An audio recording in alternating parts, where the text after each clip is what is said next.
안녕하세요. 저는 35살의 젊다면 젊은 애기 엄마입니다.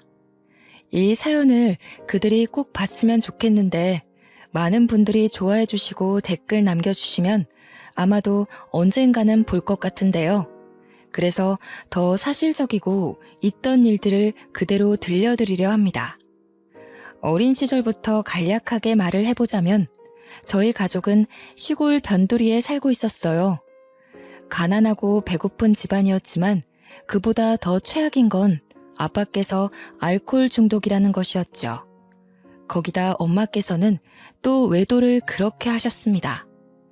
누가 봐도 외동딸인 저는 부모 중 누구의 돌봄도 받지 못한 채 그렇게 살아가야 했지요. 너무 불우했고 아픈 시간들이 많았습니다. 외도를 하시던 엄마의 곁에는 늘 모르는 아저씨들이 계셨고 그 아저씨들은 제가 농담 삼아 그러기도 하셨어요. 얘가 당신 딸 연수야? 당신이랑 똑같이 생겼네? 안녕 연수야? 아저씨는 엄마랑 곧 결혼할 사람이란다. 네? 그게 무슨... 됐어. 얘한테 말해도 못 알아먹어. 최연수, 집으로 얼른 들어가 있어. 집에 아빠 있으면 엄마 봤다고 하지 말고. 알겠지? 왜 들여보내? 이렇게 본 것 같이 밥이라도 먹자. 이제는 내가 연수 네 아빠라고 생각하면 돼. 알겠니? 전 이런 환경이 너무나도 싫었습니다. 엄마와 외도하시던 모든 분들은 제게 아빠 소리를 듣기를 원했고 그게 당연한 줄 아셨죠. 그러나 어린 마음에 그건 꽤 큰 상처이고 스트레스로 다가왔습니다.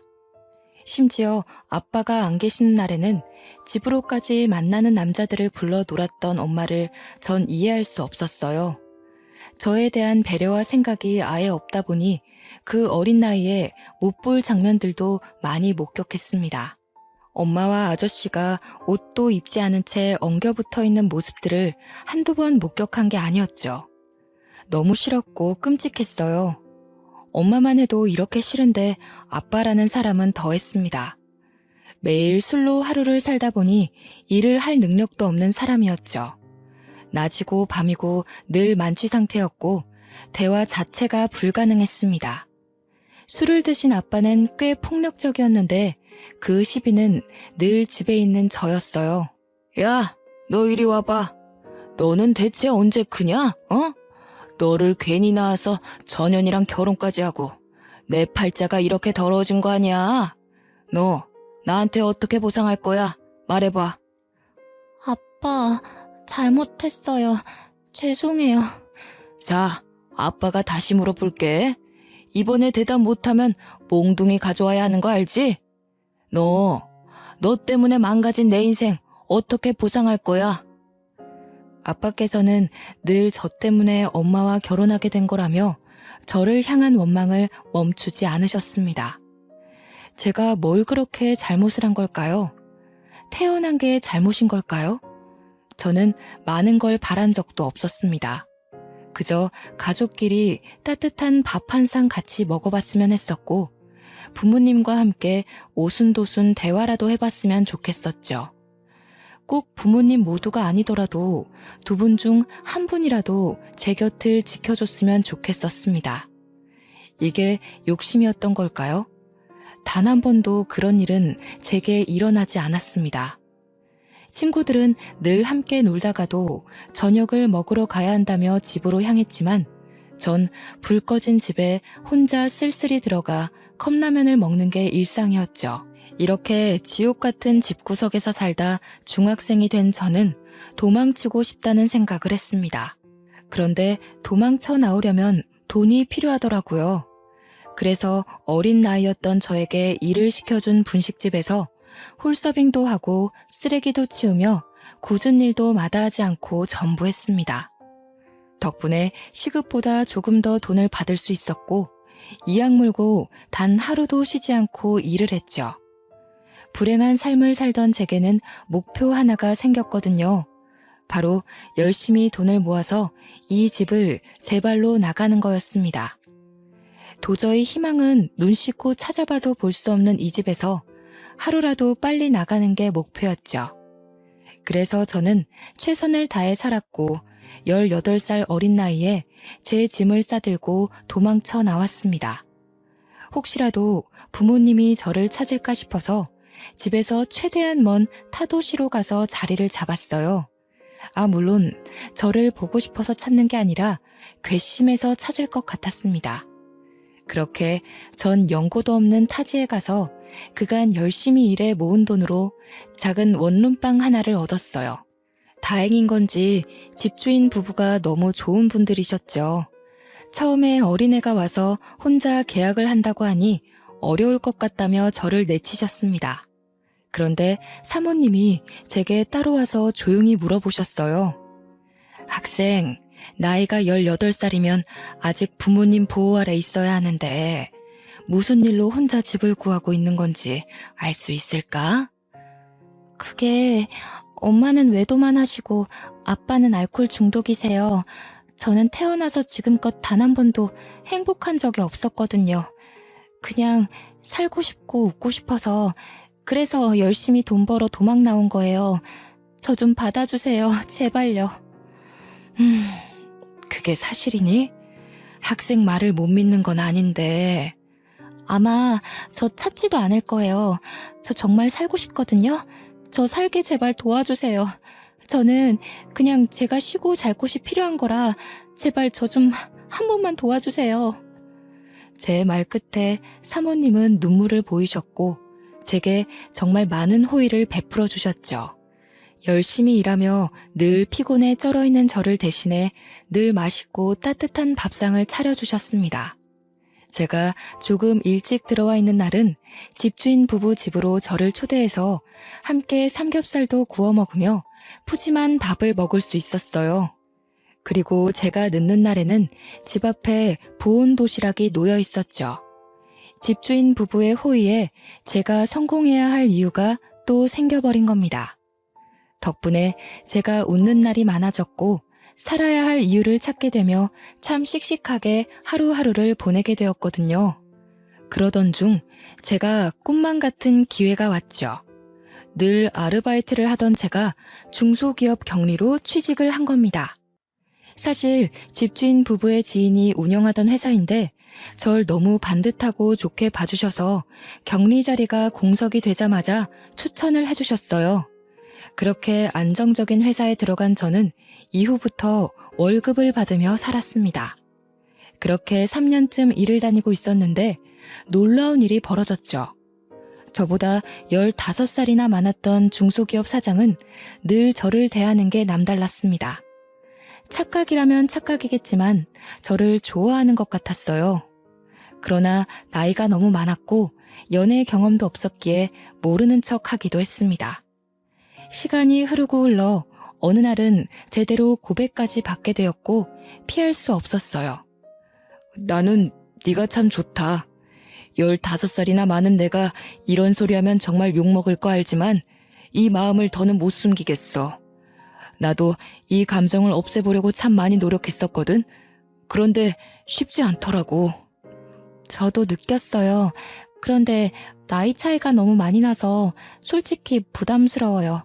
그리고 전 일개 직원이고 사장님은 사장님이신데 어떻게 저를 만나겠어요. 이건 아니에요. 너만 괜찮다면 난 아무렴 상관없다. 진심이야. 다른 건 몰라도 절대 너 외롭게 두지 않을 수 있고 배고프지 않게 만들 자신은 있어. 나도 부모 없는 고아로 살아서 그 마음 잘 알잖아. 사장님은 제게 진심을 다해 말을 했고 그걸 또 뿌리치지 못했습니다. 솔직히 저도 마음이 있었거든요. 어렵사리 저희 두 사람은 진지하게 만나게 되었고 너무 좋았죠. 딱 1년 연애를 했는데 1년간 저는 여지껏 살던 제 세상과는 다른 세상을 살게 되었습니다. 저처럼 혈혈단신으로 상경해서 자수성가한 사람이라 그런지 확실히 내면이 아주 단단하고 책임감이 넘치는 모습이 전 참 좋았어요. 그렇게 1년간 연애를 알콩달콩한 저희 두 사람은 결혼을 했습니다. 물론 15살이나 많은 나이였지만 남편은 절 세상에서 유일하게 사랑해줬고 저 역시 유일하게 남편을 사랑했죠. 남편이 재력이 있다 보니 신혼일 때부터 커다란 집에서 편하게 살 수 있었어요. 부유한 것도 물론 좋았지만 그보다 따뜻한 우리 집과 든든한 내 남편이 있다는 게 행복했죠. 결혼 후 남편은 집에서 편하게 있으라며 회사를 그만두게 했고 저 역시 그걸 따르게 되었습니다. 집에서 살림을 하며 남편 내조에 아주 애를 썼어요. 같이 일을 해봤기에 얼마나 힘든지를 누구보다 잘 알아서 집이라는 공간에 와서는 남편이 편하게 쉴 수 있기를 바랐습니다. 저는 늘 아침 저녁을 아주 푸짐하게 차려줬어요. 진수성찬이 따로 없을 정도로 해줬지만 힘들지도 않았어요. 제가 사랑하는 남편이 너무 맛있게 잘 먹어줬고 행복해했습니다. 늘 아침 저녁은 다른 찬과 찌개로 먹였고 그런 제 수고를 당연하게 여기지 않았던 사람이었죠. 제가 힘들 거라고 생각을 해서 본인이 설거지를 해준다거나 남은 청소를 도와주곤 했습니다. 그렇게 남편과 살며 저희 부부가 안정을 찾았을 때 저는 아이를 낳고 싶더라고요. 뭔가 남편과 주말마다 가던 여행도 이제 재미가 없게 느껴졌습니다. 아이를 낳으면 더 단단한 가족이 될 것 같아서 전 남편에게 말했어요. 여보, 우리 이제 신혼도 충분히 즐겼는데 슬슬 2세 준비해볼까? 난 솔직히 당장이라도 준비하고 싶은데 당신은 어때? 물론 나도 좋아. 그런데 여보, 난 솔직히 우리 둘이 이렇게 살다 죽어도 여한이 없을 것 같아. 막말로 아이 키우는 게 보통 힘든 게 아니라고 하던데 사실 조금 두렵기도 하거든. 그러니까 우리 너무 노력하지는 말자. 아, 그래? 당신 생각이 그런 줄 몰랐어. 한 번도 그런 말을 안 해서. 그렇지. 내가 말을 꺼낸 적이 없으니 당신 모를만 하지. 연수야, 그냥 나는 당신이 이제 고생은 그만하고 남은 생은 내 옆에서 편하고 행복하게 살았으면 해. 굳이 아이 낳아서 엄마로 살며 또 힘들지 않았으면 좋겠어. 저는 남편의 말을 듣고 화들짝 놀랐습니다. 왜냐하면 남편이 이렇게 저를 생각해주고 있는 줄 몰랐거든요. 지나가는 아이를 보며 너무 예뻐하던 남편의 모습을 알고 있는데 아이를 낳지 않고 둘이 살자는 이유가 제가 행복했으면 한다는 그 마음이 너무 따뜻했습니다. 처음에는 아이를 꼭 낳아야 한다는 어떤 강박이 제 머리에 가득했는데 남편과 대화를 하다 보니 꼭 낳지 않아도 괜찮겠다는 생각이 들었죠. 그래서 저희 부부는 딩크 부부로 살게 되었고 대신 유기견 한 마리를 입양했습니다. 제가 시골에 매주 유기견 봉사활동을 갔었거든요. 그곳에서 유기견을 데려왔는데 확실히 반려견이 있고 없고의 차이가 컸습니다. 남편 역시 물고 빨고 아주 좋아했지만 제가 혼자 있는 시간에 늘 반려견과 함께 있다 보니 외로울 틈이 없더라고요. 반려견을 키워보신 분들은 아실 테지만 은근히 아이를 키우는 것보다 손이 더 많이 가기도 하죠. 심지어 여러 번 버림받은 상처가 있는 유기견이라 늘 함께 해주려 노력을 많이 했습니다. 그렇게 시간이 흘러 저희 부부와 반려견 사랑이는 단란한 가족이 되었습니다. 이날도 제가 사랑이를 데려온 보호소가 있는 시골로 봉사활동을 가던 날이었습니다. 가서 열심히 다른 사랑이 친구들을 보살펴주고 봉사활동을 모두 마친 후 집에 돌아오는 길이었죠. 늦은 시간이고 시골길이라 가로등 하나 없이 깜깜한 길이었어요. 그 길을 가고 있는데 순간 웬 여자가 길가에 쓰러져 있는 겁니다. 너무 놀라서 급히 차를 세우고 내려가 여자 상태를 봤더니 배는 남산만하게 나와 있었고 온몸이 땀에 젖어선 살려달라고 울부짖었어요. 전 곧바로 구급차를 불렀습니다.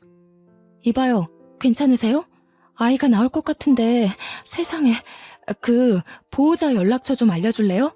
제가 구급차는 불렀고 보호자한테 대신 연락할게요.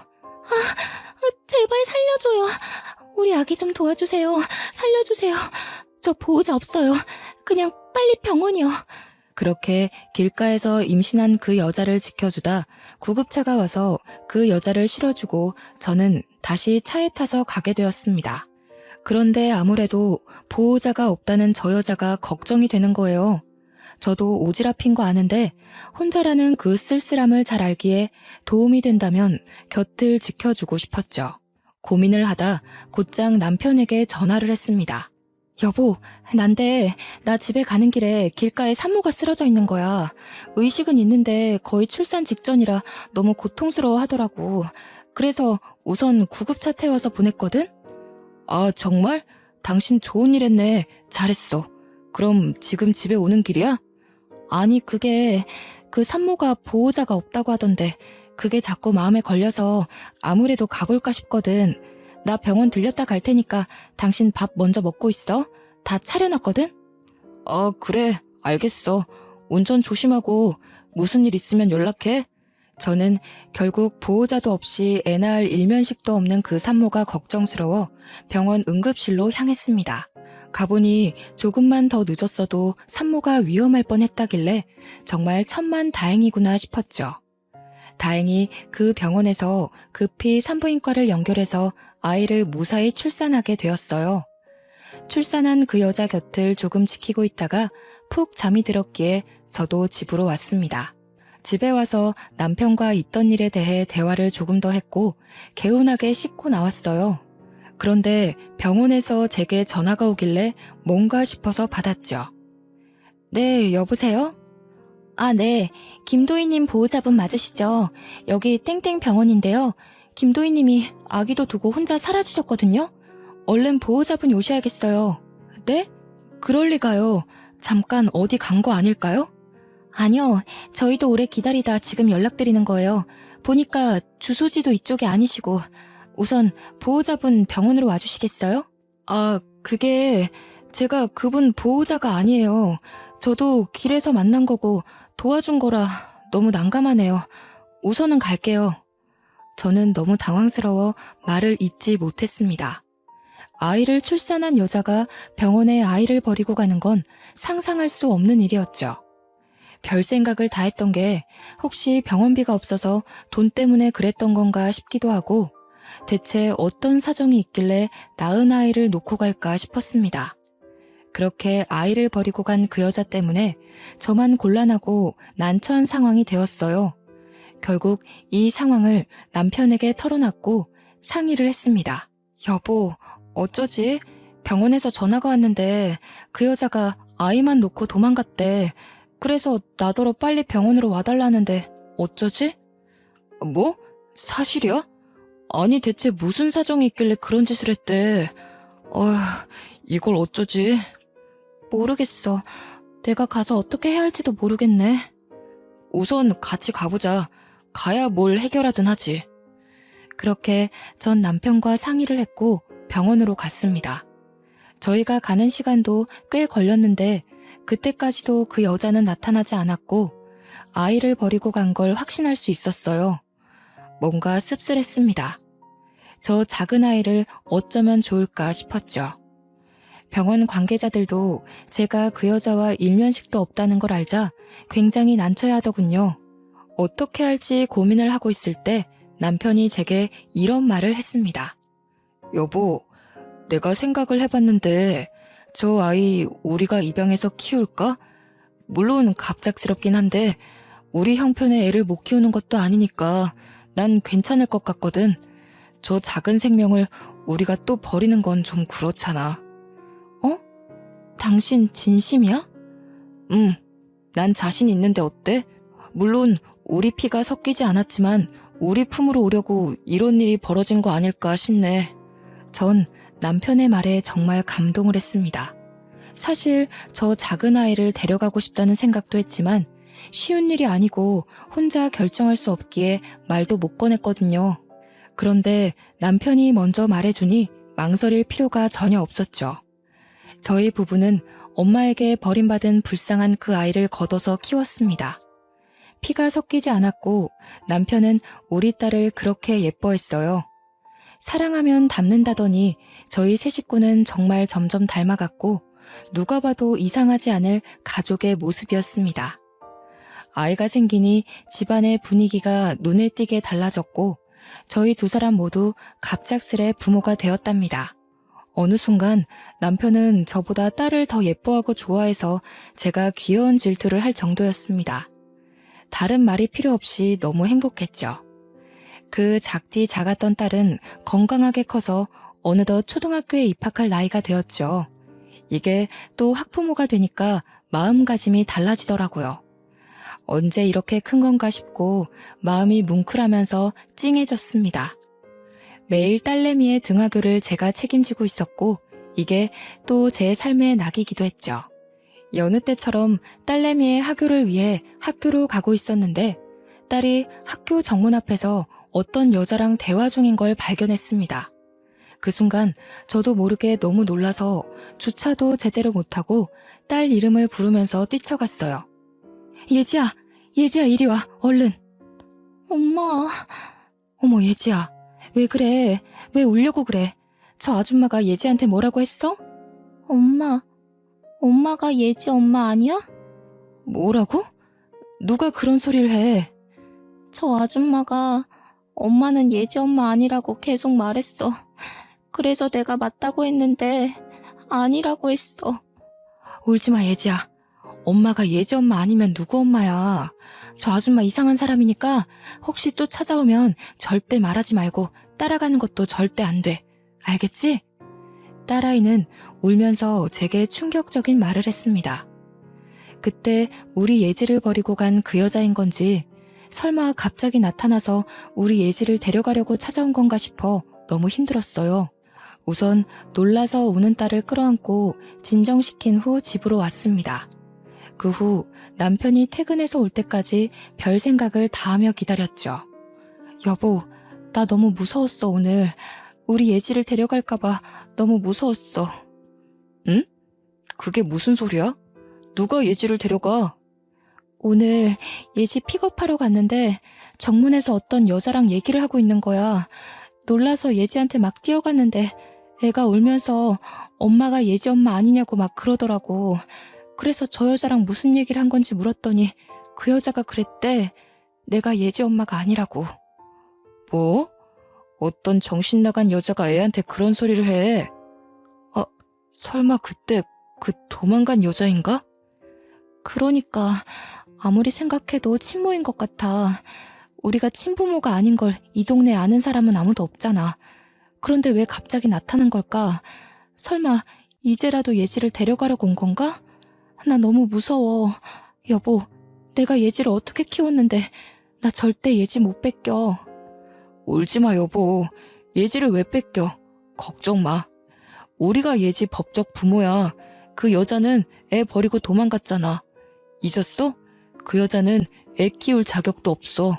그것도 그렇고 예지한테 말해줘야 하나 싶고 생각이 너무 많다 정말. 우선 예지한테 말하는 건 조금만 신중하게 생각해보자. 지금은 타이밍이 아닌 것 같아. 남편과 많은 대화를 하며 참 많이 울었습니다. 눈물이 멈추질 않았고 그 슬픔에 잠겨 힘들었어요. 그 뒤로 저는 딸내미를 잃을까 두려워서 평소보다 더 빨리 가서 딸을 기다렸고 제 품에서 한시도 떼어놓지 않았습니다. 며칠 뒤 남편이 회식 때문에 늦게 온다고 하더라고요. 그래서 딸과 단둘이 오붓한 시간을 보내고 있었는데 핸드폰 알림이 울렸죠. 보니까 누군가 제 핸드폰으로 남편이 술에 취한 모습이 담긴 사진을 계속 보내는 겁니다. 저는 너무 놀라서 남편에게 전화를 했지만 받지 않았어요. 아무리 생각해도 이상해서 사진을 자세히 들여다보는데 술 취한 남편 옆에 여자 가방이 함께 있는 거예요. 저는 그때부터 배신감이 물밀듯 밀려왔고 불륜을 의심하지 않을 수 없었습니다. 그날 늦은 새벽에 남편은 집에 들어왔지만 아무것도 묻지 않았어요. 술 취한 상태이기도 했고 어설프게 물어봤다가 아무것도 알아내지 못할까 봐요. 다음 날에도 역시 아무것도 묻지 않았는데 남편은 발령기를 했습니다. 너무 과음을 했다며 많이 취해서 아무것도 기억이 나지 않는다는 말을 했어요. 저는 우리 가족이 깨지는 걸 누구보다 원치 않았던 사람입니다. 그렇기 때문에 신중하게 접근해야 했고 남편에게 물어봤자 사실이 나올 것 같지도 않아서 바로 흥신소에 가서 사람을 붙였죠. 제발 제가 오해한 거였으면 좋겠다며 마음속으로 빌고 또 빌었습니다. 그러나 흥신소 직원의 말을 듣고 전 절망을 했어요. 알고 보니 남편은 회식이라고 할 때마다 자주 가는 술집이 따로 있었고 그곳은 도우미 여자가 붙어 있는 곳이었습니다. 심지어 남편은 일주일에 한 번씩은 꼭 가는 VIP라고 말해주더군요. 얼마나 더러운지. 날마다 다양하게 여자 한 명을 딱 지정해서 밤까지 술 먹고 저한테 들키지 않기 위해 아무리 늦어도 새벽 2시쯤에는 집에 온 거였습니다.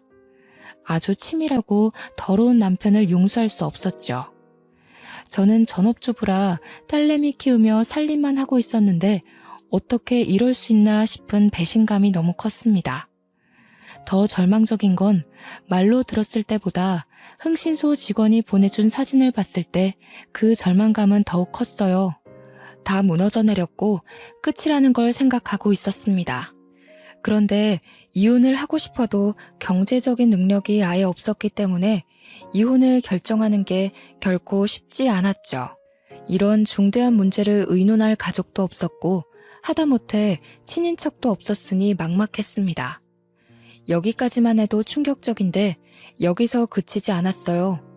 흥신소 직원은 제 남편에 대해서 이상한 소문을 들었다며 말을 해줬습니다. 그 남편분이 술집에 완전 VIP라고 하더라고요. 그런데 이상한 소문이 도는 게 하나 있었어요. 그게 뭔데요? 그 술집에 젊은 여자 한 명을 임신시켰대요. 근데 여자를 아주 비참하게 버렸다는 소문이 쫙 돌고 있어서 그 술집에 있는 종업원 중에 모르는 사람이 없을 정도라고 하더라고요. 이 정도면 소문이 아니라 진짜인 거죠 뭐. 임신을 시켰다고요? 그 여자는 누군데요? 그것까진 말 안 해주더라고요. 아무튼 이런 말하기 좀 그렇지만 보통 질이 나쁜 게 아니니까 남편분과 얼른 정리하세요. 저는 너무 불안했고 절망스러웠습니다. 어딘가에 저도 모르는 남편 아이가 살고 있을 수도 있겠다는 생각과 제가 생각한 것 이상으로 남편의 행실이 좋지 않다는 게 받아들이기 힘들었어요. 저와 딸에게는 세상 둘도 없는 다정한 아빠와 남편이었으니 말이죠. 바보가 아닌 이상 이 상태로 결혼 생활을 유지할 수 없다는 건 알았습니다. 그래서 소송을 준비하려 했지만 큰 돈이 없어서 그것조차 할 수 없어 너무 비참했어요. 뒷주머니 하나 차지 않고 여태 뭐 했나 싶은 생각이 들었습니다. 제 마음이 지옥이다 보니까 남편을 마주해도 제 감정들을 숨길 수 없었고 대화를 단절해버렸죠. 남편을 대하는 제 태도가 쌀쌀맞아지니 본인도 뭔가 눈치가 보였는지 더 잘하더군요. 짠! 당신이 좋아하는 꽃다발 사왔지. 이런 걸 뭐하러 사왔어. 버리는 것도 일인데. 에이, 왜 그래. 당신 꽃 엄청 좋아하잖아. 그래서 집 오는 길에 사온 건데. 그래. 당신 요즘 왜 그래? 나한테 뭐 화난 거 있어? 그런 거 없어. 아, 있잖아. 왜 그러는데. 아, 왜 이래. 없다고 했잖아. 에이, 우리 와이프가 왜 그러실까? 예지도 자는데 오랜만에 사랑 좀 나눌까? 나 빨리 씻고 올게. 나 책 읽다 예지 방에서 잘 거야. 요즘 예지가 밤에 자꾸 깨거든. 씻고 자. 남편은 누가 봐도 바람 피는 게 미안해서 와이프한테 잘해주는 남자처럼 보였습니다. 그게 전 너무 싫었어요. 본인이 찔리는 게 있으니 저렇게 행동을 하는 게 말이죠. 그 후 남편과 절대 같이 잠을 자지 않았고 전 딸내미와 함께 잤습니다. 옆에 누워있는 것도 살이 닿는 것도 소름 끼쳤거든요. 남편 때문에 머리가 복잡해서 두통약까지 먹으며 지냈습니다. 그래도 이런 모습을 딸에게 내색하지는 않았어요.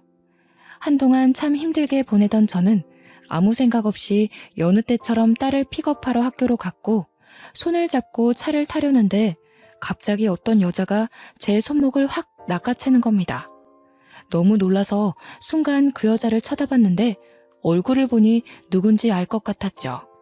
순간 몸이 덜덜 떨리고 무서워서 딸을 먼저 차에 태우고 절대 나오지 말라고 말한 후 차와 살짝 떨어진 곳에서 대화를 했어요. 당신 뭐야? 왜 자꾸 애 학교에 찾아와서 왜 이래? 별 이유는 없어요.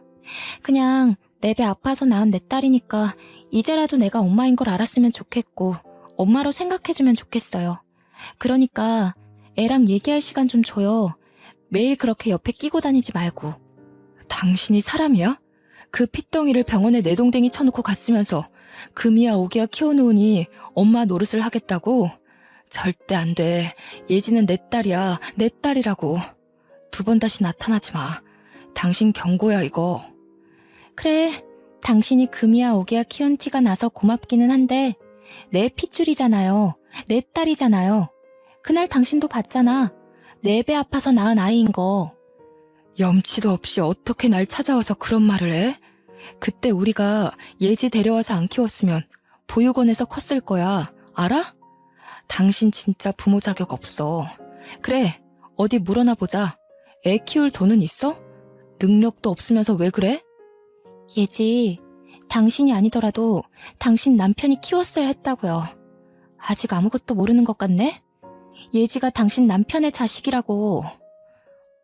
뭐라고? 지금 무슨 헛소리를 하고 있는 거야? 당신 진짜 악질이구나. 사실이에요.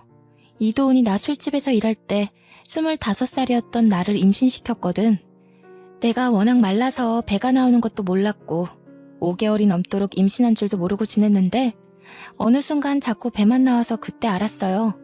결국 임신한 거 알고 술집에서 잘리고 돈도 없어서 근근히 편의점 알바나 하면서 살았어요, 저. 무슨 헛소리를 자꾸 하는 거야. 못 믿겠지만 사실이에요. 그렇게 하루하루 겨우 입에 풀칠하며 살았는데 날 임신시킨 당신 남편은 나 몰라라 하는 게 너무 괘씸해서 우리 여사장님이 그쪽 남편한테 책임지라고 대신 말도 했어요. 근데 그 새끼 뭐라 했는 줄 알아요? 술집 여자 주제에 그 애가 내 애인 거 못 믿는다고 딴 남자애면 어쩌냐고 그렇게 말하고선 연락처 바꾸고 도망갔다고요. 저는 이 여자의 말을 듣고 정신을 놓을 뻔했습니다. 내 남편은 알고 보니 2얼굴을 가진 사람이었고 가장 가까운 저만 몰랐더라고요. 그것도 모르고 10년 넘도록 바보같이 딸을 키워준 제 자신이 너무 한탄스러웠습니다. 그러나 그런 얘기를 들었어도 제 딸은 딸인걸요. 결코 변할 수도 없는 사실이었고 저 역시 딸을 놓을 수 없었죠. 처음부터 지금까지 제 딸인 건 변하지 않는 사실이라고 생각을 했습니다. 심지어 남편은 딸이 본인 핏줄인 것도 모르고 있었어요. 저 여자는 저기서 말을 멈추지 않았고 아주 당돌하게 말했죠. 이런 사실을 알고도 설마 계속 살 건 아니죠? 미안하지만 당장 이혼해줘요. 그땐 돈이 없어 어쩔 수 없어서 딸을 놓고 간 거지만 10년의 세월 동안 하루도 빠짐없이 그리워했어요. 한 번만 품에 안아보고 싶어서 죽을 만큼 괴로웠다고요. 그래, 아무리 생각해도 그런 쓰레기랑 못 살아. 아니, 안 살아. 그런데 조용히 헤어질 수 없거든, 나는? 그럼 내가 이혼해 줄 테니까 그동안 있었던 모든 일을 법정에서 증언해줘. 그 조건이면 내가 이혼할게. 나도 어차피 그 새끼 필요 없고 내 딸만 찾으면 그만이에요. 그러니 도와줄게요. 그렇게 해요. 저는 남편과 도저히 살 수 없다고 판단을 했고 그 여자에게 도움을 청했습니다. 그 여자만큼 확실한 증거는 없으니 말이죠. 그 후 근처 월세방을 구해서 딸과 함께 살았고 남편과는 별거 생활을 시작했어요. 남편은 이런 제 태도에 어리둥절했고 대체 왜 그러냐고 물었습니다. 저는 대꾸해주지 않았고 이혼 소장이 남편에게 날아갈 때까지 침묵했죠. 그리고 드디어 도착한 이혼 소장을 본 남편은 제게 전화로 쌍욕을 했습니다. 물론 전 모든 통화 내용을 녹음했어요. 야, 너 미쳤냐? 지금 나한테 이혼을 하자는 거야? 이런 별 미친 걸 다 보겠네. 야, 남자가 살다 보면 그럴 수도 있지. 뭘 그딴 거 가지고 이혼하네 마네야. 입 다물어. 당신이랑 아무 말도 하고 싶지 않고 그냥 이혼하고 더럽게 살아. 야, 술집 여자 한 번 만난 거 가지고 왜 난리야. 너도 그럼 남자 만나서 한 번 하던가 내가 봐줄게. 쥐뿔 가진 것도 없는 게 주제넘게 감히 이혼 소리를 하고 있네? 너 죽고 싶냐? 이게 오냐오냐 해주니까 버릇없이 감히 남편한테. 남편은 본인의 화를 이기지 못해 술술 자백을 했고 전 녹음을 했죠. 그 후 길고 길었던 이혼 소송은 1년간 지속되었고 1년 만에 막을 내렸습니다. 놀랍게도 딸아이 양육권은 제가 가지게 되었어요. 친모의 주거 환경이 불안하고 예지가 절대 친모한테 가고 싶지 않다고 증언을 했거든요. 결국 여러 상황적인 면을 봐도 그렇고 딸이 저를 따르기 때문에 제가 키우는 게 맞다고 법원이 판결 내렸어요. 친모가 항소를 할 수 있었지만 돈이 없어서 못하더라고요. 전 혹시라도 친모가 딸을 뺏어갈까봐 아예 이사를 가서 월세살이를 시작했습니다. 위자료로 고작 2천만 원을 받았고 너무 작았죠. 그 괘씸함과 분한 마음에 남편의 회사 안의 직원들한테 부탁해서 소문을 쫙 내고 말았습니다. 그런데 경쟁업체는 이걸 기회라고 생각했는지 전 남편 회사의 기술을 빼내려고 능력 있는 직원들한테 스카우트 제의를 했더라고요. 물론 연봉이 올라가는 조건이니 직원들 10명 이상이 경쟁업체로 이직을 했습니다. 그렇게 경쟁업체는 그 틈에 신제품을 출시했는데 남편 회사에서 출시한 것보다 더 효과 좋은 제품이라 남편 회사는 매출이 급하락했어요. 결국 서서히 망해가고 있던 겁니다. 이런 거 저런 거 신경 쓰지 않고 전 남편에게 양육비를 달라고 했어요. 양육비 줘. 이런 걸로 신경 쓰게 하지 마. 연수야, 나 죽겠다 진짜. 나 진짜 돈이 없어. 너랑 이혼하고 애가 한 명 더 생겼거든? 들어보니 저랑 별거 중일 때도 술집에 가서 욕구를 풀었었고 더 충격적인 건 전 남편의 애가 또 생겼더라고요.